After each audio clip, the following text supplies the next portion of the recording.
अभी तक आपने घनत्व, दबाव और तापमान के आधार पर पृथ्वी की आंतरिक रचना के बारे में जाना।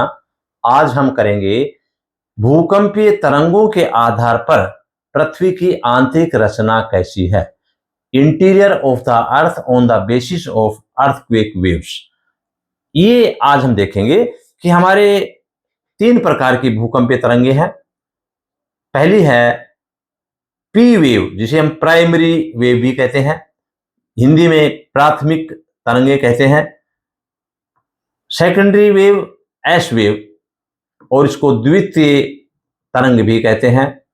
और तीसरी है एल वेव, इसे लव वेव भी कहते हैं या सरफेस वेव भी कहते हैं, और इसे धरातलीय तरंग भी हिंदी में कहते हैं। यहां जो है अब देखेंगे पी वेव की क्या विशेषताएं हैं। पी वेव की विशेषता ये है कि ये सॉलिड, लिक्विड और गैस माध्यम में से निकल सकती, ठोस, तरल और गैस तीनों माध्यमों में से निकल जाती है, आर पार चली जाती है। और इसके अलावा इसकी स्पीड है वो 6 से 15 किलोमीटर प्रति सेकंड के हिसाब से इसकी गति है। और ये इसकी मूवमेंट है पदार्थों की, कणों की, दोलन की, ये आपस में आमने सामने है, होती है इस तरह से, आगे पीछे। और ये ध्वनि तरंगों के अनुरूप कार्य करती है। यहां हम इसका थोड़ा सा एक एग्जांपल देख भी लेते हैं, दोनों को बाद में देख लेंगे, पहले इसका एस वेव का देख लेते हैं, इसी का देख लेते। चलो पहले अब ये देखते हैं, जैसे ये है कैसे मूवमेंट करती है। ये करती आगे पीछे इस तरह से, ये मूवमेंट है इनका, यानी कि ऐसे ऐसे ऐसे ऐसे बार बार ऐसे ऐसे, ये है कणों का दोलन, ध्वनि की तरंगों अनुरूप चलती हैं। और इस प्रकार से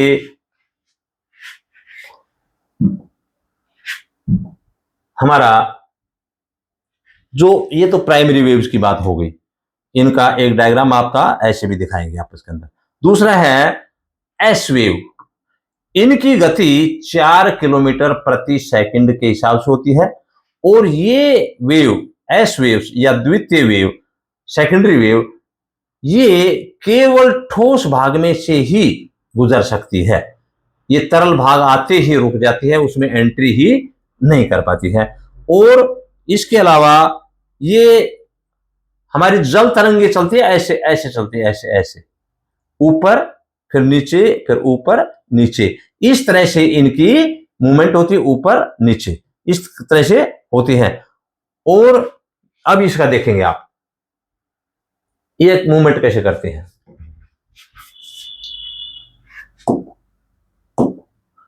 ये ऐसी है, ऊपर नीचे, ऊपर नीचे, ऊपर। आप देखते हैं खुद ही भी, अब पानी ऐसे जाता है, ऐसे आएगा, ऐसे जाएगा, ऐसे जाएगा, इस तरह से। तो इसको बोलते हैं, ये एस वेव है, एस वेव है।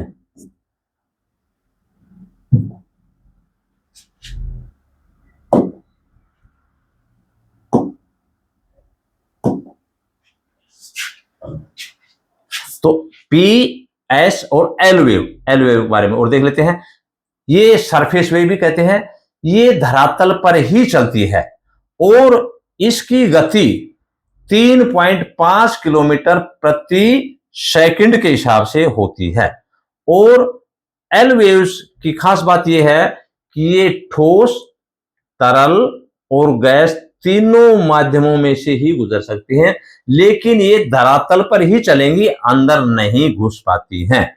और इस तरंग के कारण से, सरफेस वेव में तरंग है वो प्रॉपर्टी का और मानव का काफी नुकसान कर, यानी जन और धन की बहुत हानि करते। अभी देखते हैं हम, रशिया के अंदर हमारा जो भूकंप आया था, तो जो धरातल पर आया, तो धरातल में हमारे जो बड़ी बड़ी चीजें हैं, ऊपर नीचे सारी चीजों को अस्त व्यस्त कर दिया।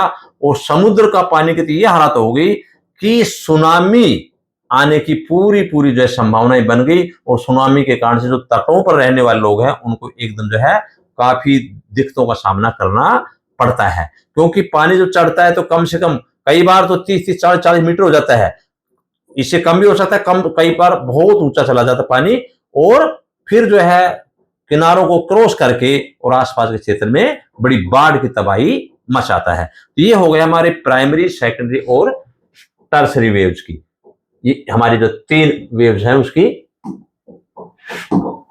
ये हमारी।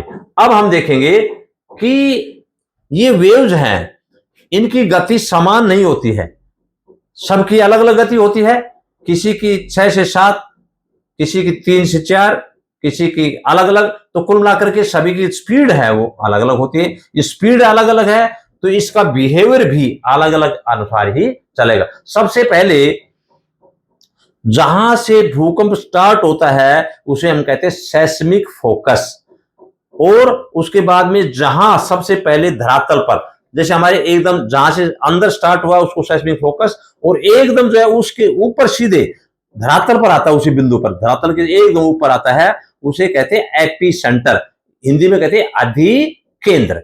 और वहां से फिर जो है धरातल ये तरंगे चलती हैं और फिर जो है विनाश करती हैं। इस प्रकार से हमारी ये स्थिति होती है। अब यहां देखेंगे आप कि यहां उसके बाद में अब ये इस तरह से इसका मूवमेंट होता है, इसका भी देख लीजिए डायग्राम। यानी कि पहले जो हमारा मूवमेंट नहीं हो पाता है क्योंकि इसमें भूकंप आया नहीं है, लेकिन हमारा जहां से स्टार्ट हुआ, पी तरंगे स्टार्ट हुई एक बार ऐसे ऐसे गति में, तरंगों का कैसे आरंभ में हल्के कंपन आते हैं। जब शुरुआत होगी तो क्या होगा, पहले हल्का कंपन आएगा, फिर थोड़ी देर बाद में और तेज बढ़ेगी स्पीड, और उसके बाद में और तेज बढ़ेगी। यानी प्राइमरी वेव्स है वो हल्का कंपन होगा, सेकेंडरी वेव होगा उसका कंपन बढ़ जाएगा इस तरह से, फिर उसकी हमारा जो सिस्मोग्राफ क्या करेगा, इस तरह से कंपन हमारा मेजरमेंट करेगा, और जब भूकंप में आएगा तो स्पीड और तेजी से बढ़ेगी इस तरह से इंप्रूवमेंट इस तरह से, और हमारा जो सिस्मोग्राफ है उसको रिकॉर्ड करेगा, और जब कंपन कम हो जाएगी तो हमारा जो सिस्मोग्राफ है वो उसकी कंपन को ऐसे ऐसे ऐसे करके, और जब खत्म हो जाए तो खत्म हो जाएगा।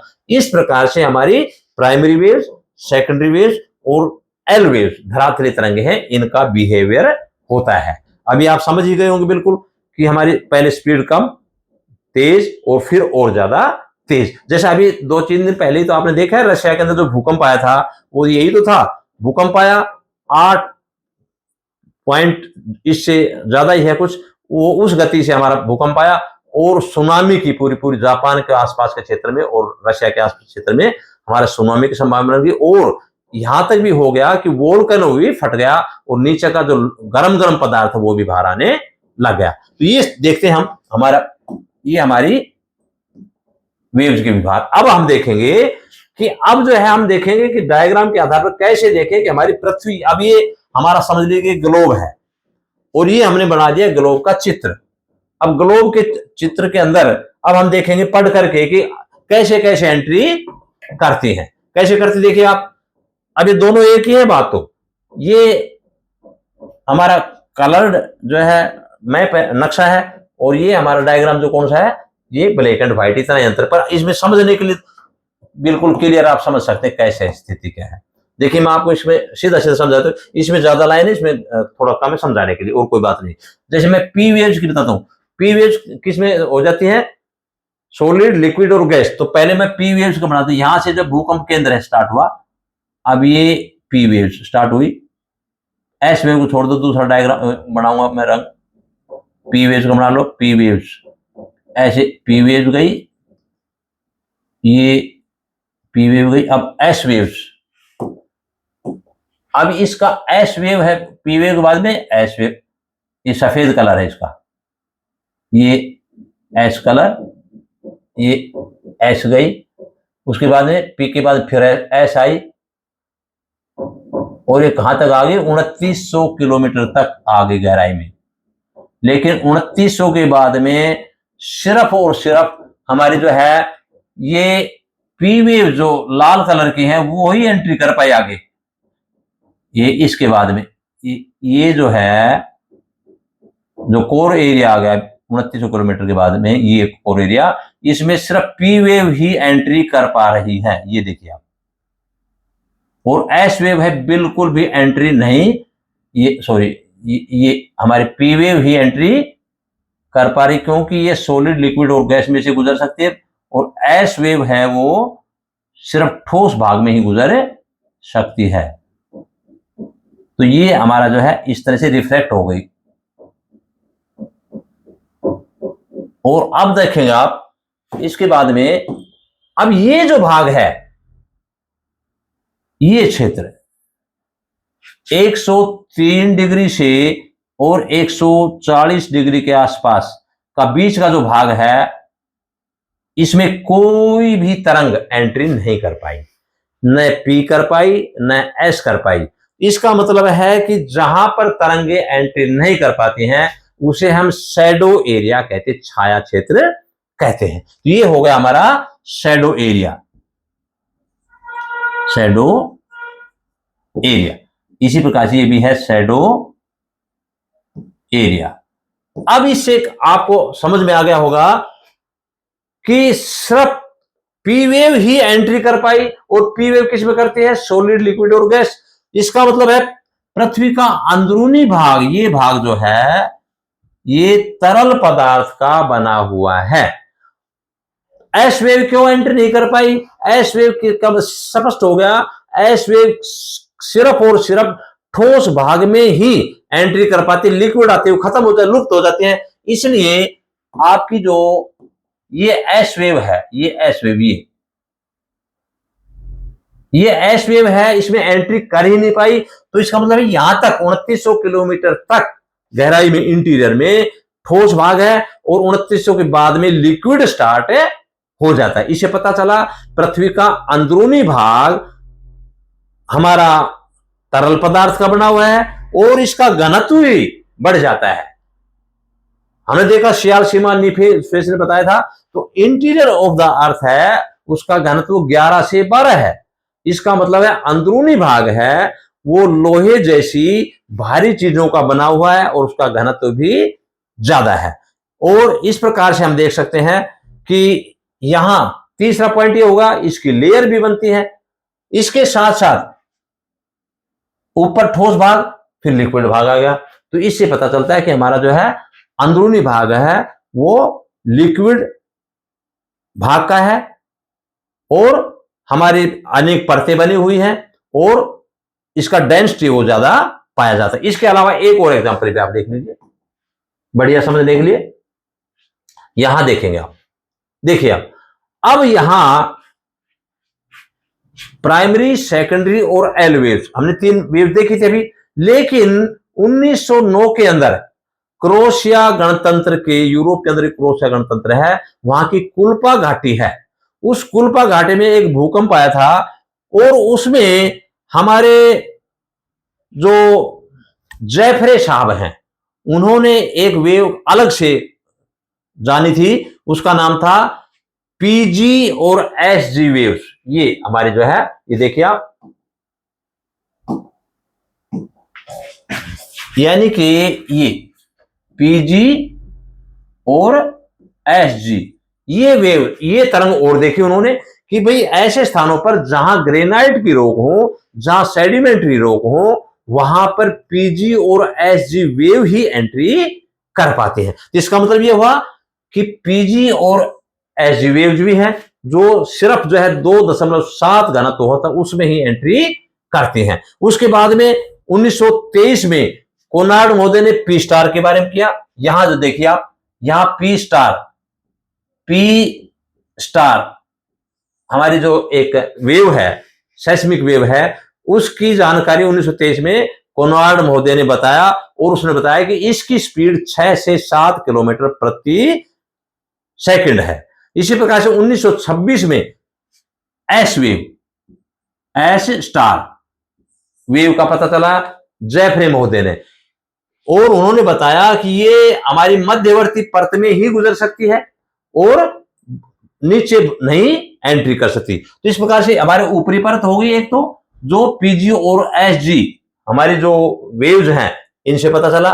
मध्यवर्ती परत में पी और एस स्टार हमारे जो वेव्स हैं वो एंट्री कर सकते हैं, और इसकी गति कितनी, पी और एस की, पी स्टार और एस स्टार की 3.4 किलोमीटर प्रति सेकंड के हिसाब से। तो इससे पता चलता है कि एक परत, नंबर 2 मध्यवर्ती परत, और नंबर 3 निचली परत हमारी 2900 किलोमीटर तक मैंने बताया था। यहां जो है हमारा ग्लोब है, इसके 2900 किलोमीटर तक एक और जाएगी, जिसमें प्राइमरी और सेकेंडरी वेव्स एंट्री करती है, क्योंकि अभी मैंने बताया कि सेकेंडरी वेव ठोस भाग तक ही एंट्री करती है, तो प्राइमरी और सेकेंडरी दोनों ठोस भाग तक एंट्री कर रही है। ये तीसरी कौन सी होगी, निचली परत, पी एंड एस। तो तीसरी परत होगी, निचली परत होगी। और अब 2900 से 6370 किलोमीटर इंटीरियर तक जो हमारी जाती है, वो एक होगी केंद्रीय परत, सेंट्रल लेयर। वो हमारी चौथी परत होगी केंद्रीय परत, नंबर 4 केंद्रीय परत, central layer, CENTRAL, central layer. यानी 4 परतें हमारी पृथ्वी के अंदर होगी, क्योंकि उसमें स्पष्ट पता चला कि पी वेव ही उसमें एंट्री कर सकती है, इससे आगे न एस करेगी और न पीजी और एसजी, कोई भी एंट्री उसमें लास्ट वाली में, चौथी में नहीं कर पाएगी। तो इसका मतलब है हमारी पृथ्वी का कंक्लूजन क्या हुआ। अब 4 कंक्लूजन हमारे पास आए हैं। अब 4 कंक्लूजन में क्या हुआ, number 1, layers of the earth, पृथ्वी के अंदर लेयर्स है, अलग अलग घनत्व पाए जाते हैं, तो 4 लेयर पाई गई। दूसरा है, पृथ्वी का जो कोर एरिया है, इंटीरियर ऑफ द अर्थ है, उसका घनत्व 11 से 12 ग्राम घन सेंटीमीटर पाया जाता है। तीसरा है, हमारा पॉइंट है कि interior of the earth liquid और फ्लेक्सिबल बना हुआ है, यानी तरल भी है और फ्लेक्सिबल भी है, लचीला भी है। और इसके बाद में चौथा यह है कि interior of the earth heavy material का बना हुआ, लोहे और निकल जैसी चीजों का बना हुआ है। इससे पता चलता है कि हमारा interior of the earth on the basis of earthquake बहुत ही क्लियर जो है इस मामले में स्पष्ट करता है कि किस तरह से हमारा इंटीरियर, हमारा जो है बिल्कुल स्पष्ट करता है कि हमारा इंटीरियर है, वो हमारा जो भाग है, पृथ्वी का अंदरूनी भाग है, वो लिक्विड अवस्था में बना हुआ है, और भारी और निकल जैसी, और डेंसिटी भी ज्यादा है, 11 तक पाई जाती है, और तरंगे हमारे अलग अलग लेयर्स भी पाई जाती है। इससे पता चलता है इंटीरियर ऑफ द अर्थ के बारे में।